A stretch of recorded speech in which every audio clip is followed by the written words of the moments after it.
Hello Ankush Kumar. आज का यह दिन जहां आपको सैकड़ों लोगों की तरफ से हैप्पी बर्थडे और may God bless you, fulfil your dreams, achieve your goals और लाखों वर्ष जियो, इस तरह के जो विशेष आ रहे होंगे अभी, शायद वो आपके व्हाट्सएप का जो स्टेटस है वह भी बता रहा है, और न जाने इसके ऐसे कई आपके सोशल मीडिया साइट्स होंगे जहाँ पे ऐसे ऐसे विश आपको कर रहे होंगे लोग। और शायद आप मुझसे भी कुछ ऐसा ही एक्सपेक्टेशन रखते होंगे, आशाएं रखते होंगे कि मैं भी आपको विश कर दूं और यह कहूं कि आप लाखों वर्ष जियो, अपने सपनों को पूरा करो। तो शायद मैं ऐसा ना कर सकूं, और मैं ऐसा आपको नहीं कह सकता हूं, क्योंकि आप हमारे लिए एक शिष्य भी हैं, एक मित्र भी हैं, और हमारे लिए एक इस देश के भविष्य के तौर पर, इस समाज के आने वाले स्वर्णिम समय में आप इस समाज के निर्माणकर्ता के तौर पर भी हैं।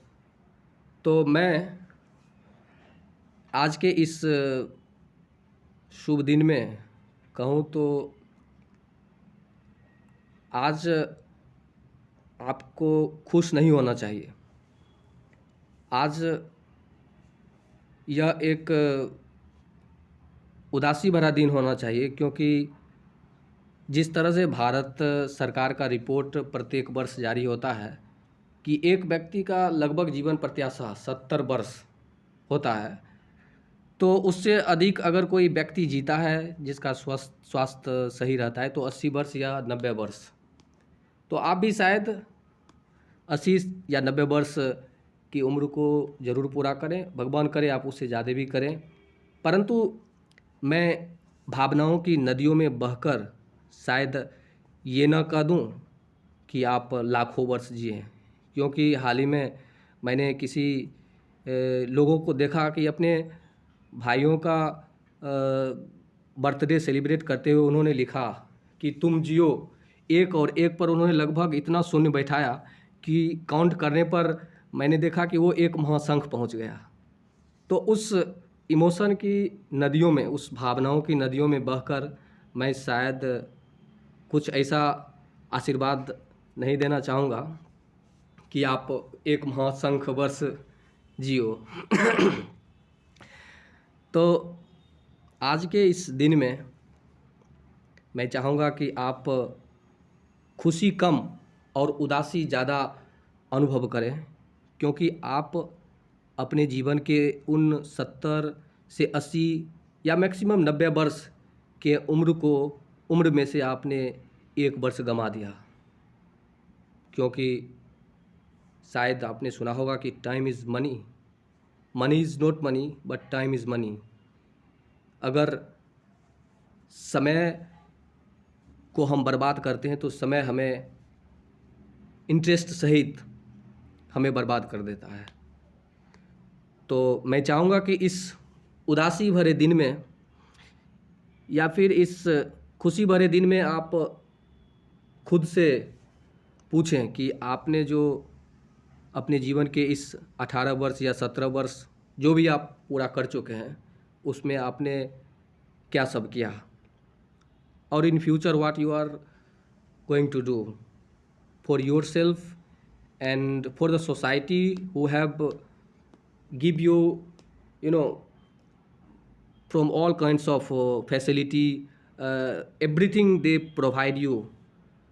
By the help of that you are right now you are you have achieved your 16 or 17 years of your age. तो मैं ये कहना चाहूँगा कि आज आप एकांत में कम से कम 10 मिनट बैठकर इस बात पर चिंतन मनन करें, सोचें कि आपने अपने इस ज़िंदगी के लगभग एक छोटे से हिस्सों में आपने क्या सब किया और आगे आप क्या करना चाहते हैं। यह जन्मदिन खुशी मनाने के लिए नहीं है, यह जन्मदिन सोचने के लिए है, चिंतन करने के लिए है, मनन करने के लिए है। You have to meditate time and again that what you have done so far and what you are going to do in your future, what's your future plan। उसके अकॉर्डिंग मैं चाहूँगा कि आप खुद को पूछें, एकांत में जाकर 10 मिनट 20 मिनट सोचें कि आपने अभी तक क्या किया और आप आगे क्या करना चाहते हैं। यह दिन खुशी मनाने के लिए नहीं है, केक काटने का दिन नहीं है। आज का दिन एक उम्र के एक वर्ष को आपने गंवा दिया, इस बात की अनुभूति आपको हमेशा होनी चाहिए। इसलिए मैं चाहूँगा कि आप इस दिन में, इस क्षण में यह सोचते हुए कि आपने अभी तक क्या किया और उस चिंतन में आपको जो कमियां आपको लगे उस पे आने वाले आप अपने जीवन के अगले वर्ष में उस पर सुधार करें। शायद इसलिए यह जन्मदिन होता है, ना कि सेलिब्रेट करने के लिए या फिर ना खुशी मनाने के लिए केक काटकर। जैसे समाज में जो प्रवृत्तियां हैं, लोग केक काटते हैं, खुश होते हैं, ना जाने कई तरीक़ों से, अनेकों तरीक़ों से उस केक को बर्बाद करते हैं। तो मैं चाहूँगा कि आज के दिन आप कुछ ऐसा ना करें और हो सके तो इस समाज के लिए, इस देश के लिए या फिर जो आपके आसपास जो ज़रूरतमंद लोग हो या फिर कुछ ऐसे लोग जिनको आपकी सहायता की ज़रूरत हो, शायद आप वो करके अपने इस उदासी भरे दिन में या फिर आप अपने इस खुशी भरे दिन को उस तरह से सेलिब्रेट करें। और इस तरह से मैं यह आपको कहना चाहूँगा। जन्मदिन शायद इसलिए होता है कि लोग अपनी पुरानी गलतियों को उस जन्मदिन के अवसर पर सोचें, याद करें और आने वाले वर्षों में उस पर सुधार करें। तो मैं आपको एक मित्र के तौर पर, एक मार्गदर्शक के तौर पर और एक छोटे भाई के तौर पर भी आपको यह कहने का अधिकार रखता हूँ शायद कि आप आज के इस दिन में निश्चित तौर पर उस पुरानी गलतियों को सुधार करें जो आप अभी तक करते आ रहे हैं। और मैंने जो अपने ज़िंदगी में देखा, और मैं भी उन लोगों में से हूँ जो अपने समय को निश्चित तौर पर एक मार्गदर्शन न मिलने के अभाव में भी लोगों के बीच बातें करके, खेल कर, कूद कर समय को बर्बाद किया है। तो मैं यह नहीं चाहूँगा कि आप भी कुछ ऐसा करें, क्योंकि आपके ऊपर इस देश का भविष्य टिका हुआ है। किसी ने कहा था कि इस देश का वर्तमान भले ही इस देश के मंत्रिमंडल, इस देश के प्रधानमंत्री, इस देश की सरकार में टिकी हुई हो, परंतु उस देश का भविष्य उस देश के स्कूल में ही रहता है, उस देश के स्कूल में ही विद्यार्थी के रूप में रहता है। तो आप भी उन लोगों में से हैं। इसलिए मेरी यह कामना है कि आप अपने ज़िंदगी में गौतम बुद्ध की तरह उनके मध्यम मार्ग के सिद्धांत का अनुसरण करें और इतना अधिक उत्साहित ना हो सफल होने पर और इतना हतोत्साहित ना हो असफल होने पर, क्योंकि सफलता और असफलता ज़िंदगी में एक सिक्कों के दो पहलुओं की तरह होता है। इसीलिए कहते हैं कि success is not permanent and failure is not final. So don't stop working after success and don't stop trying after failure. भविष्य में आपके रिजल्ट आने वाले हैं, तो उस रिजल्ट को देखते हुए मैं ज़रूर कामना और प्रार्थना करूंगा भगवान से कि आप निश्चित तौर पर अच्छी सफलता प्राप्त करें और अपने जीवन में आगे जरूर बढ़ें। लेकिन अपने जीवन में आगे बढ़ते हुए भी आप सफलता को सिर्फ ये ना समझ लें कि किसी नौकरी को प्राप्त कर लेना ही व्यक्ति को सफल माना जाता है। निश्चित तौर पर माना जाता है जब हम आज के समाज में जो रूढ़िवादिता बनी हुई है, लोगों की जो सोच बदल चुकी है, जो लोगों की जो मानसिकता बन चुकी है कि जो व्यक्ति सरकारी नौकरी पा लिया, जो व्यक्ति अच्छा पैसा कमा रहा है, वो प्रतिष्ठित होता है, उसे अलग उसका एक अलग रिस्पेक्ट होता है और वही सबसे उत्तम माना जाता है। परंतु शायद वो लोग ये भूल जाते हैं कि वो लोग उन सिद्धांत को फॉलो करते हैं जिस सिद्धांत को भारतीय संस्कृति जिस सिद्धांत का महत्व नहीं देता है। क्योंकि भारत में 6 दर्शन हुए और 7वां दर्शन के रूप में एक चारवाक दर्शन है, जहाँ पे भौतिक सुखों को ही सर्वोत्तम माना गया है। परंतु भारतीय संस्कृति शायद वैसी नहीं है। हमारी जड़ें शायद उस चीज़ का महत्व नहीं देता है जो आज का समाज व्याप्त रूप से समाज में व्याप्त हो चुका है कि जो लोग अधिक समृद्ध है, जो लोग अधिक धनवान है, उसी का सम्मान अत्यधिक होता है। जो अच्छी ओहदा को प्राप्त कर चुका है, जो अच्छे नौकरियों को प्राप्त कर चुका है, वही इस समाज का सबसे अच्छा नागरिक हो सकता है। बट शायद मुझे लगता है कि समाज में विवेक की कमी होने के कारण लोग अपनी बुद्धि पर विचार नहीं कर पाते हैं। बट ऐसा होना नहीं चाहिए। लोगों को सोचना चाहिए कि जो व्यक्ति ईमानदारी के साथ अपने जीवन का निर्वाह कर रहा है, वही व्यक्ति सबसे अच्छा माना जा सकता है, ना कि वो व्यक्ति जो धनवान होकर भी राष्ट्र के लिए, समाज के लिए, गरीबों के लिए कुछ कर नहीं रहा है।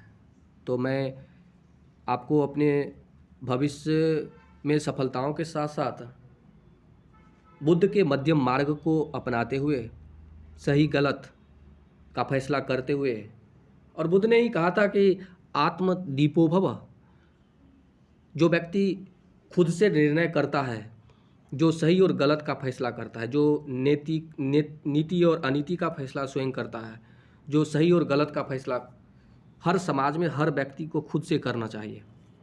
क्योंकि तभी एक समाज रूढ़िवादिता से दूर होगी, कुरीतियों से दूर होगी समाज, तभी हो सकती है।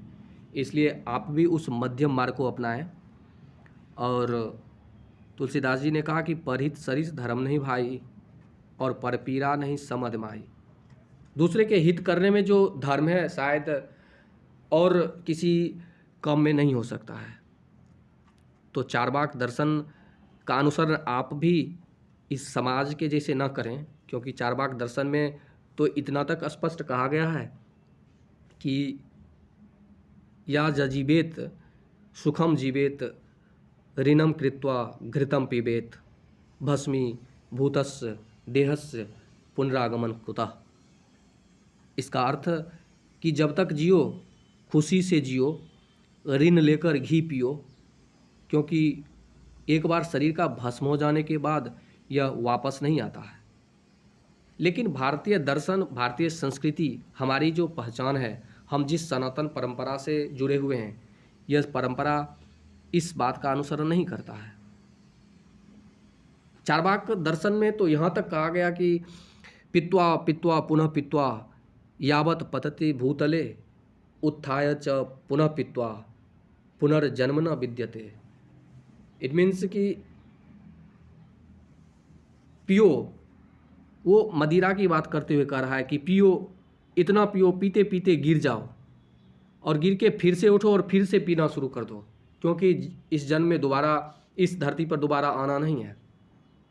तो ऐसे ऐसे शब्दों का प्रयोग वहाँ क्या गया है। और शायद आज का समाज भी कुछ इस तरह से ही चल रहा है। जो लोग गलत अनीति पर चल रहे हैं उन्हीं का सम्मान है, उन्हीं का रिस्पेक्ट है, उन्हीं का खौफ है, उन्हीं का वर्चस्व है इस समाज में। तो मैं आपसे यह अनुरोध करूंगा कि आप इस देश के भविष्य हैं। आने वाले समय में आप इस देश के बड़े बड़े ओहदे को प्राप्त करेंगे।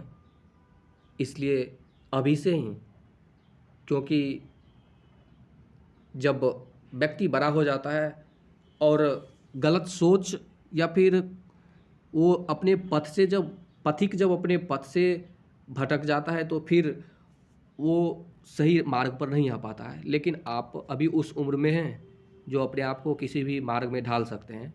तो अभी से आप भारतीय संस्कृति का अनुसरण करें, भारतीय संस्कृति के शास्त्र का स्वाध्याय करें और कुछ ना कुछ ज़रूर आप करें।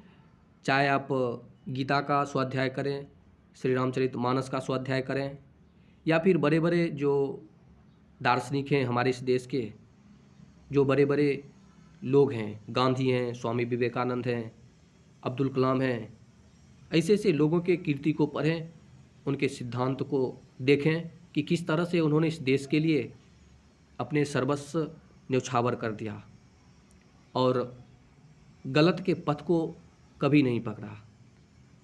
शायद उसी का परिणाम है कि आज हमें एक स्वतंत्र राष्ट्र मिला। और ये शक्ति उन्हें कहीं ना कहीं अपने शास्त्र स्वाध्याय से मिला।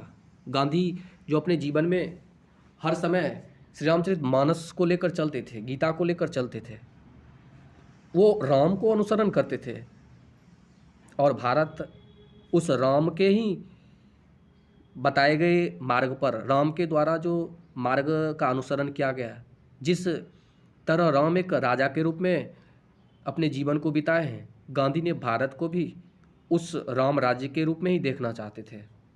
और भारतीय संविधान भी राम राज्य के अनुसार ही भारतीय संविधान का गठन भी हुआ है, जहाँ छोटे बड़े सबके लिए एक समान अधिकार, सबको एक जैसा देखा जाता है। इसलिए मैं आपसे यही अनुरोध करूंगा कि आज के इस दिन में निश्चित तौर पर आप खुशी कम और उदास ज़्यादा होकर अपने आप को चिंतन मनन और उस सोच में जाकर गहराई में उस नदी में डूबें और सोचें कि आप ने जो भविष्य में गलतियां की है उस पर अब, जो भूत में आपने जो गलतियां की है उसे आप भविष्य में ना करेंगे। और ज़्यादा खुश ना हो और ज़्यादा उदास भी ना हो, बुद्ध की तरह संतुलन बनाए रखें। और इसी के साथ मैं ज़्यादा समय ना बर्बाद करते हुए, अपने समय को महत्व देते हुए आप भी अपने भविष्य को संवारें। भगवान आपको आपके उन कामनाओं को पूर्ण जरूर करें, अवश्य करें जो धर्म सम्मत है, जो हमारी संस्कृति के अनुसार है। मैं जो सो पूरा हो जाने के लिए कामना नहीं कर सकता हूँ। मैं ये नहीं कह सकता हूँ कि fulfil all your dreams, live long life. So such a expectations I don't think you should have, and you should think and expect from me, because I am not one of those people who is saying everything all the things in emotion. मैं भावनाओं की उस नदी में तैरते हुए आपके लिए कुछ नहीं कह सकता हूँ जो शायद पूरा ना भी हो। मैं इसलिए यह कहना चाहूँगा कि आप संतुलन बनाए रखें अपने जीवन में, पक्ष विपक्ष सही गलत पर चिंतन मनन करते हुए आप आगे बढ़ें। आपके उन सभी कामनाओं को भगवान पूर्ण करे जो धर्म सम्मत है, जो देश हित में है, जो समाज हित में है, जो आपके परिवार के हित में है, वह अवश्य पूरा हो। मेरा यही मंगल कामना और शुभ आशीर्वाद आपसे है। इसलिए एक बार फिर से मैं आपको इस उदासी भरे दिन में, जहां आपने अपने जीवन के एक बहुमूल्य समय को समाप्त कर चुका है, आगे जो भी गलतियां आपसे या भी जो भी रणनीति या नीति आपसे अभी तक सही नहीं हुई है उस पर आप काम करें, उसको आज मनन करें, चिंतन करें 20 से 25 मिनट उस पे दें, सोचें और आगे उस पर सुधार करें। इसी के साथ मैं अपने बात को यहीं रोकना चाहूँगा।